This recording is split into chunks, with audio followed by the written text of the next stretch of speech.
السلام علیکم ورحمۃ اللہ تعالی وبرکاتہ۔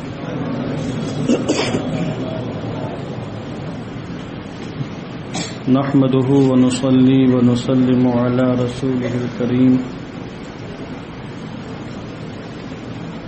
اما بعد، فقد قال الله تعالى في القرآن المجيد والفرقان الحميد: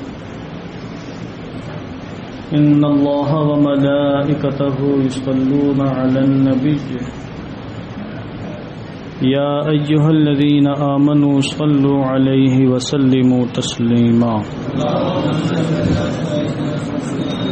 اللهم صل على سيدنا مولانا محمد معدن الجود والكرم، منبع العلم والحلم والحكم، وآله وصحبه وبارك وسلم صلاة وسلاما عليك يا رسول الله صلى الله تعالى عليه وسلم۔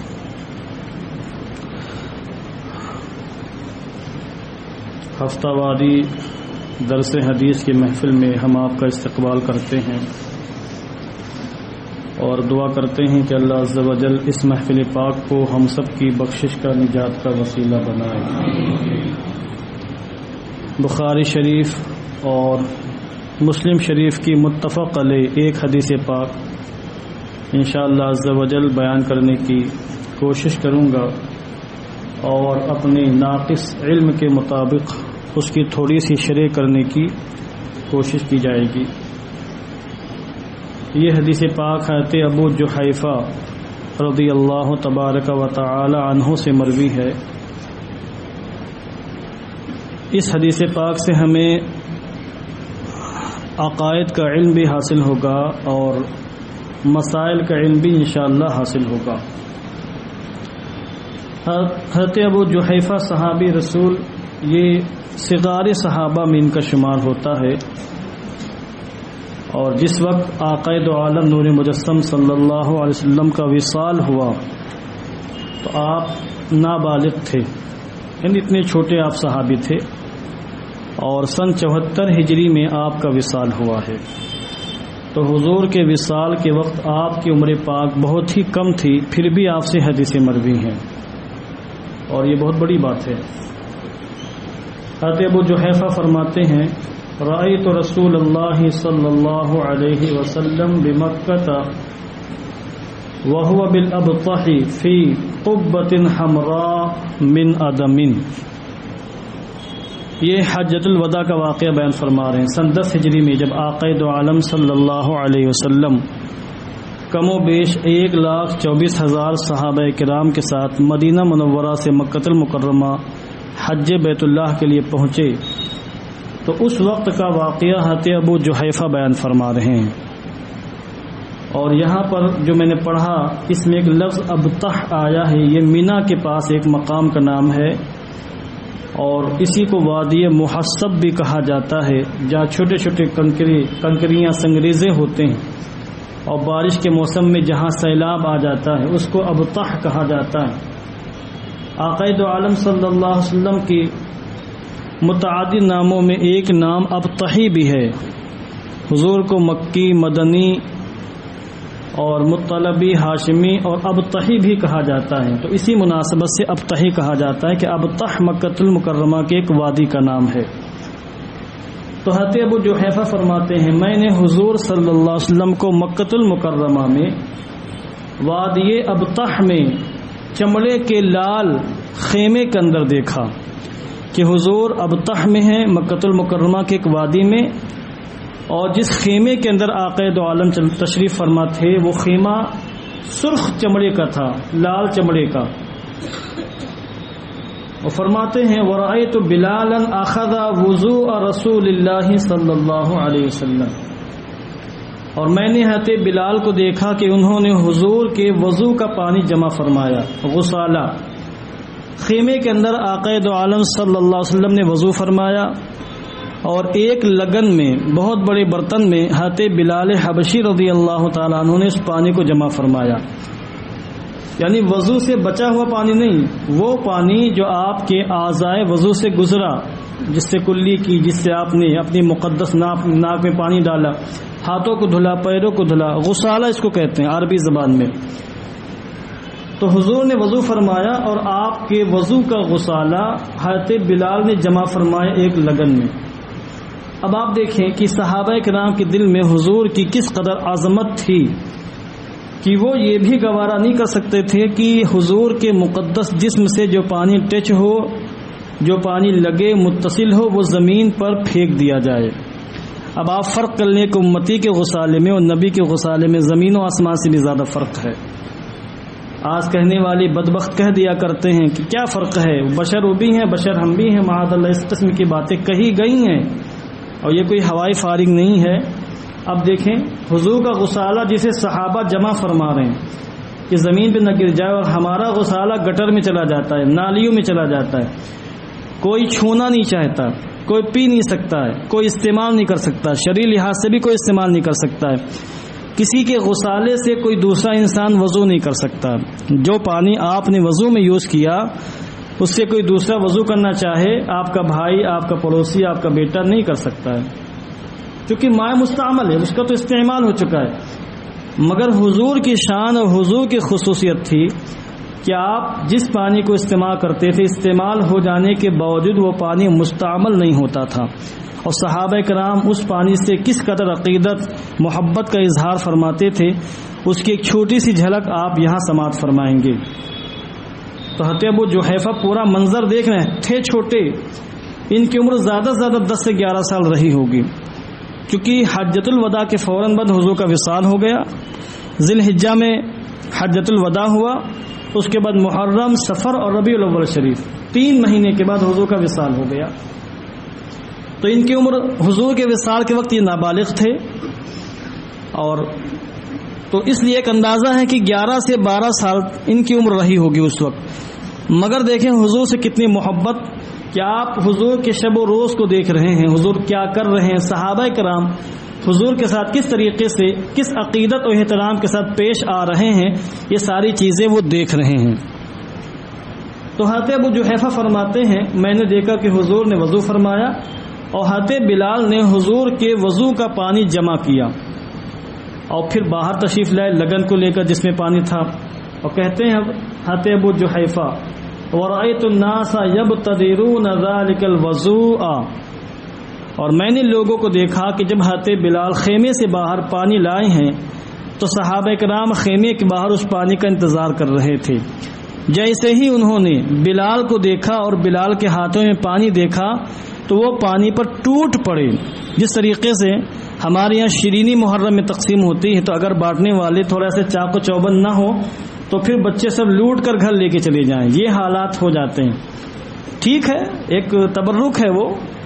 ہم ایک واقعہ ہم نے یہاں کا یاد آ رہا ہے، ایک بہت بڑے سیٹھ ہمارے اناؤ میں ہیں، تو ایک بار وہ افطاری کرنے مسجد میں جامع مسجد آئے، اور میں چھوٹا تھا، وہیں رہتا تھا میں بھی، تو ان کے ساتھ میں بھی شریک ہوا افطاری میں۔ وہ ہمارے دادا کے شاگرد تھے تو ایک لگاؤ تھا، تو اب وہ افطاری بھی گھر سے لائے کافی مقدار میں، اور مسجد کے حجرے سے دیکھا کہ باہر لوٹ مار ہو رہی ان کی افطاری میں، اور حافظ جی امام صاحب مسجد اپنے حجرے سے چلا رہے ہیں، ارے کیا کر رہے ہو، مسجد کا ادب و احترام کر، لوٹو نہیں۔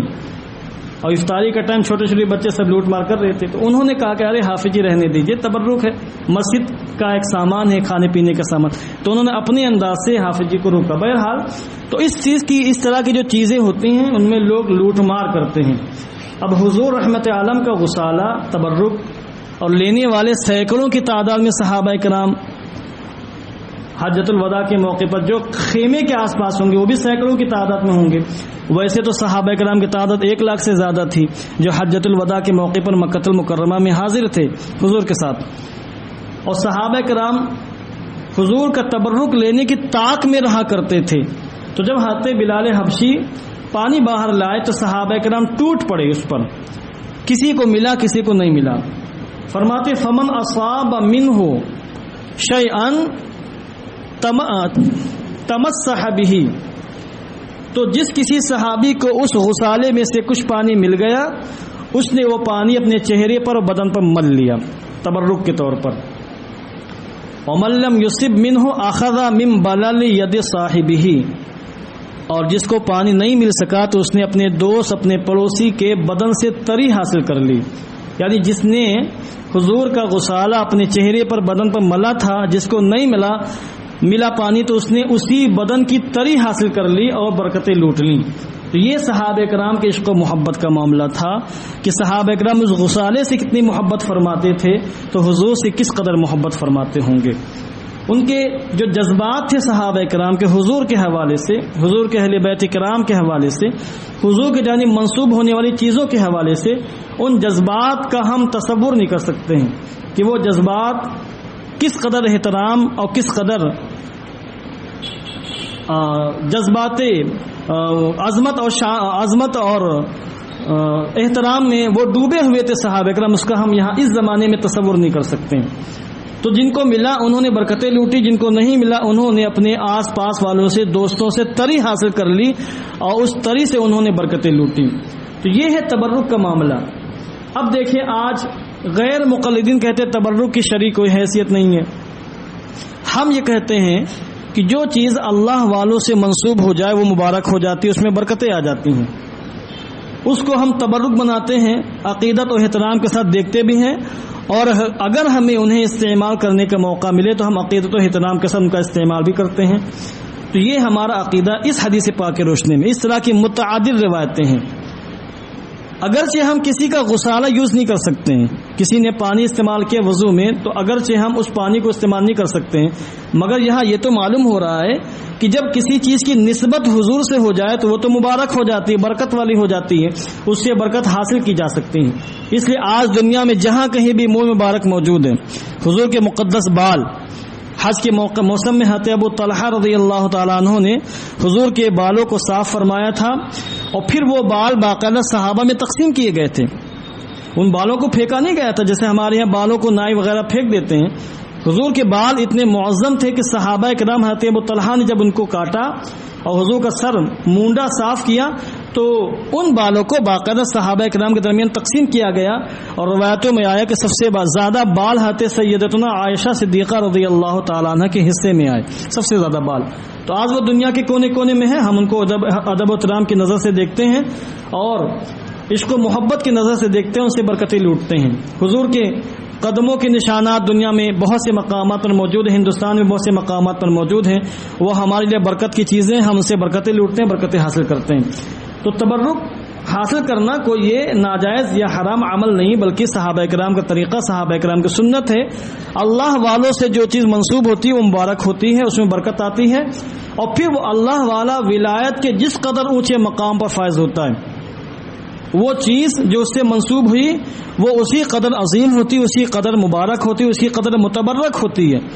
پھر سوچیں آپ کہ حضور رحمت عالم تو تمام نبیوں کے سردار ہیں، ان کے جسم اقدس سے جو پانی ٹچ ہو گیا تھا وہ پانی کس قدر مبارک ہوگا، اور اس پانی کو پینے والے، لوٹنے والے، لینے والے صحابہ کرام کو کس قدر برکتیں حاصل ہوئی ہوں گی۔ تو آپ فرماتے ہیں وَمَن لَّمْ يُصِبْ مِنْهُ أَخَذَ مِن بَلَلِ يَدِ صَاحِبِهِ، اور صحابہ کرام میں سے جس کو بھی اس میں سے پانی نہیں مل سکا تو انہوں نے اپنے دوست کی تری سے پانی حاصل کیا اور پھر اس سے برکتیں حاصل کی۔ اب آگے دیکھیں حدیث پاک کا اگلا ٹکڑا کیا ہے۔ تو یہاں تو عقیدے کی بات معلوم ہوئی کہ تبرک کی بھی شرعی حیثیت ہے، ایسا نہیں کہ اس کو نظر انداز کر دیا جائے۔ ہمارے یہاں تو تعظیم کا اس قدر معاملہ ہے کہ ہم اپنے پیروں کی جانب جو چیزیں منسوب ہیں ان کی بھی قدر کرتے ہیں، اور قدر اس لیے کرتے ہیں کہ وہ اللہ والے کی جانب منسوب ہیں، اللہ والوں کی چیزیں، اللہ والوں نے انہیں یوز کیا، انہیں استعمال کیا ہے، چونکہ ہم ادب و احترام والے ہیں۔ ہاں یہ ہے کہ ادب و احترام بجا لانے میں، تعظیم بجا لانے میں انسان شرعی حدود کو پامال نہ کرے، شریعت نے جو طریقہ بیان فرمایا اس طریقے کے اندر رہ کر، اس حد کے اندر رہ کر اس کا وہ استعمال کرے، وہ برکتیں لوٹے، ورنہ برکت کی بجائے پھر کیا ہوگا، نحوست مسلط ہوگی، بے برکتی کا سامان ہو جائے گا۔ پھر کہتے ہیں ثم رأيت بلالا اخذ عنزة فركزها، پھر میں نے حضرت بلال کو دیکھا، یہ پورا واقعہ حضرت ابو جحیفہ دیکھ رہے ہیں، کہتے پھر میں نے حضرت بلال کو دیکھا کہ انہوں نے ایک نیزہ لیا، لاٹھی، ایک نیزہ لیا، فركزها، اس کو زمین پر گاڑا، سترا، جیسے یہاں بھی سترے ہوں گے مسجد میں، اور ہر مسجد میں سترا ہوتا ہے، یہ مسئلہ تو آپ جانتے ہیں کہ کوئی انسان جب نماز پڑھے تو اپنے سامنے کوئی چیز وہ آڑ رکھ لے. اگر سامنے کوئی آڑ نہیں ہے اور اس کے سامنے سے کسی کے گزرنے کا اندیشہ ہے یا لوگ گزرنے والے ہوں تو اس کو چاہیے کہ اپنے سامنے کوئی آڑ رکھے. اس کو عربی میں سترہ کہا جاتا ہے. سترہ نہیں ہے تو نمازی کے آگے سے گزرنا جائز نہیں. نمازی سے آگے سے اگر کوئی سترے کے بغیر گزرے گا تو پھر یہ ناجائز حرام ہے. گزرنے والا گنہگار ہوگا, نمازی گنہگار نہیں ہوگا, گزرنے والا گنہگار ہوگا. اس لیے نمازی کو چاہیے کہ سامنے سترہ رکھے تاکہ اگر کوئی سامنے سے گزرنا چاہے تو گزر جائے, گزرنے والوں کو دقت نہ ہو.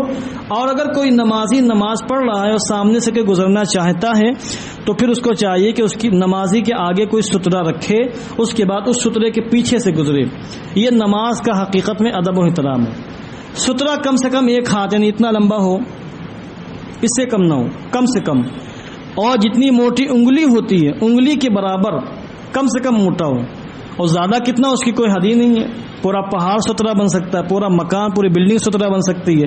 لمبائی کی کوئی حد نہیں ہے, کم سے کم ایک ہاتھ اس سے چھوٹا نہ ہو. میں نے کچھ لوگوں کو دیکھا نماز پڑھتے ہیں اپنی گلی کوچوں میں باہر چبوترے پر, یہاں نہیں اپنے یہاں بتا رہا ہوں میں, تو وہ اپنے آگے لوٹا رکھ لیتے ہیں. تو ظاہر بات لوٹا تو چھوٹا سا ہوتا ہے, وہ سترہ نہیں بن سکتا ہے. کچھ لوگ تکیہ رکھ لیتے ہیں, مسند رکھ لیتے ہیں اسے پھیلا کر کے. مسند ہے تو اس میں تو گنجائش ہے چونکہ مسند لمبی ہوتی ہے مگر تکیہ چھوٹی ہوتی ہے. تو اگر ایک ہاتھ سے چھوٹا کوئی سترہ ہے تو پھر وہ سترہ نہیں ہے. سترے کی جو مقدار ہے کم سے کم ایک ہاتھ ہو اور وہ کم سے کم ایک انگلی کے برابر موٹا ہو. تو حضرت چونکہ حضور کو باہر نماز ادا فرمانی تھی اور حضور سفر سے تھے تو حضرت بلال نے سترے کا اہتمام فرمایا اور باہر ایک نیزہ گاڑا. وخرج رسول اللہ صلی اللہ علیہ وسلم فی حلۃ حمراء مشمرا, اور پھر آقا دو عالم صلی اللہ علیہ وسلم سرخ جوڑے میں لال لباس میں یمنی چادر, سرخ یمنی چادر اپنا دامن سمیٹتے ہوئے باہر تشریف لائے. یہاں ایک لفظ حلۃ حمراء ہے, اس کی تھوڑی سی میں وضاحت کر دوں. آقا دو عالم نور مجسم صلی اللہ علیہ وسلم کو یمن کی چادر بہت پسند تھی, یمنی جوڑا. اور اس زمانے میں یمن میں بہت اچھے لباس تیار ہوتے تھے, دھاری دار لباس. تو ایسا لباس جو سفید ہو اس پر لال دھاریاں ہوں, تو ایسا لباس آقا دو عالم بہت پسند فرمایا کرتے تھے. کئی روایتوں میں اس طرح کے لباس کا ذکر ہے, لباس سفید ہو اور اس پر لال دھاری ہو, لال دھاری لائننگ ہو, تو حضور نے ایسا لباس پسند فرمایا ہے. یہاں بھی دیکھیے اس لباس کا ذکر ہے. راوی کہتے ہیں کہ رسول پاک علیہ الصلوۃ والتسلیم سرخ لباس میں دامن سمیٹے ہوئے باہر تشریف لائے. اس کے بعد ہے صلی الی العنزہ بالناس, پھر حضور نے لوگوں کو اس سترہ کی طرف چہرہ کر کے لوگوں کو 2 رکعت نماز پڑھائی اور لوگ نماز ادا فرما رہے تھے. اس حال میں کیا ہوا اس کا ذکر آگے آ رہا ہے. وَرَأَيْتُ النَّاسَ وَالدَّوَابَّ يَمُرُّونَ بَيْنَ يَدَيِ الْعَنزَةِ, اور حضرت ابو جحیفہ کہتے ہیں میں نے دیکھا کہ سترے کے آگے کی جانب سے لوگ بھی گزر رہے ہیں اور جانور بھی وہاں سے گزر رہے ہیں. تو سترہ اگر ہے تو اس کے پیچھے سے لوگ گزر سکتے ہیں, اور امام کا سترہ مقتدیوں کے لیے سترہ ہوتا ہے. اگر امام کے آگے سترہ ہے اور کہیں میدان میں عید یا بقرعید کی نماز ہو رہی ہے تو اگر اس کے آگے سے کوئی گزر جائے تو کوئی حرج کی بات نہیں, ایک سترہ سب کے لیے کافی ہو جائے گا. یہاں بتانا مقصود یہ ہے کہ حضور رحمت عالم جان عالم جب نماز ادا فرما رہے تھے, سفر میں تھے آپ, تو آپ نے یا تو ظہر کی قصر فرمائی 2 رکعت نماز ادا فرمائی, اور آپ کے ساتھ جو صحابہ نماز پڑھ رہے تھے وہ تو پڑھ ہی رہے تھے, اور جو دیگر حضرات تھے جو نماز ادا کر چکے ہوں گے تو وہ لوگ حضور کا دیدار کرنے کے لیے سترے کے آگے سے بابر کبھی ادھر سے ادھر آتے کبھی ادھر سے ادھر آتے, حضور کا چہرہ دیکھنے کے لیے, دیدار کرنے کے لیے. اور صرف حضور کا دیدار صحابہ کرام ہی نہیں کر رہے تھے, یہاں حدیث پاک میں دواب کا لفظ موجود ہے کہ جنگل کے جانور بھی سترے کے آگے سے گزر کر حضور کا دیدار کر رہے تھے اور حضور کے رخ زیبا سے کے دیدار سے فیضیاب ہو رہے تھے. اب ایک آخری مسئلہ سماعت فرما لیں. اب آپ نماز ادا فرما رہے ہیں یا آپ کے سامنے کوئی شخص نماز ادا کر رہا ہے. میں نے خود کئی بار لوگوں کو دیکھا, مسئلہ معلوم نہیں ہے, کہ ایک شخص نماز ادا کر رہا ہے اور اس کے بالکل سامنے ایک صاحب بیٹھے ہوئے ہیں, ان کو کہیں جانا بھی ہے اور دیکھا پیچھے نمازی ہے تو بیٹھے رہتے ہیں وہ. اب یہ سوچتے ہیں کہ کیسے نماز سے فارغ ہو یہ انسان اور میں باہر چلا جاؤں, تل ملاتے ہیں.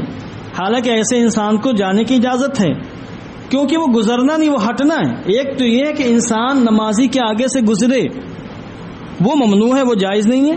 مگر آپ کسی نمازی کے آگے بیٹھے ہیں یا نماز پڑھ رہے ہیں اور نماز سے آپ فارغ ہو گئے، پیچھے والا فارغ نہیں ہوا، تو آپ وہاں سے ہٹ سکتے ہیں۔ یہ گزرنا نہیں، یہ ہٹنا ہوا۔ کسی مقام سے ہٹنے میں اور گزرنے میں بہت فرق ہے۔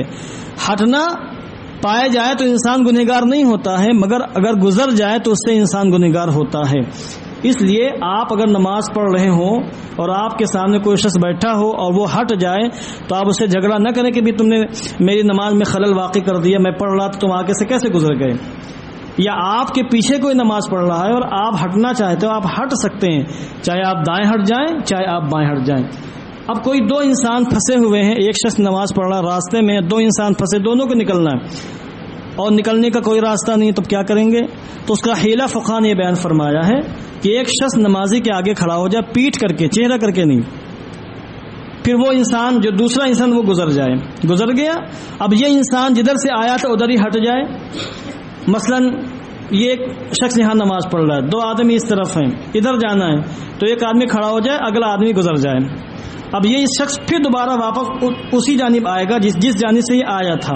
اب یہ انسان یہاں کھڑا ہو جائے، اب یہ انسان گزرا، پھر یہ انسان سامنے سے ہٹ جائے۔ تو یہ طریقہ ہمارے فقہا نے بیان فرمایا ہے۔ تو کہیں اگر ایسی کوئی کنڈیشن آ جائے اور کسی کو ایمرجنسی لاحق ہو جائے، کسی کو پیشاب یا پاخانے کی حاجت ہے یا آفس جانا ہے یا اس کو کمپنی جانا ہے، ٹائم اس کا زیادہ ہو رہا ہے، اور کوئی صاحب نماز پڑھے سورہ بقرہ کی تلاوت کرے، نماز ان کی ختم ہی نہیں ہو رہی، تو کیا کریں گے؟ اس طریقے سے حیلہ کر کے وہ نمازی کے آگے سے گزر سکتے ہیں۔ ورنہ نمازی کے آگے سے گزرنا، جس کو گزرنا کہتے ہوں، اس کی شرعاً اجازت نہیں، گزرنے والا گنہگار ہوگا، چونکہ اس میں نمازی کی نماز کی بھی توہین ہے اور نمازی کی بھی ایک طرح کی گویا کی توہین ہے۔ وآخر دعوانا ان الحمد للہ رب العالمین۔ السلام علیکم ورحمۃ اللہ۔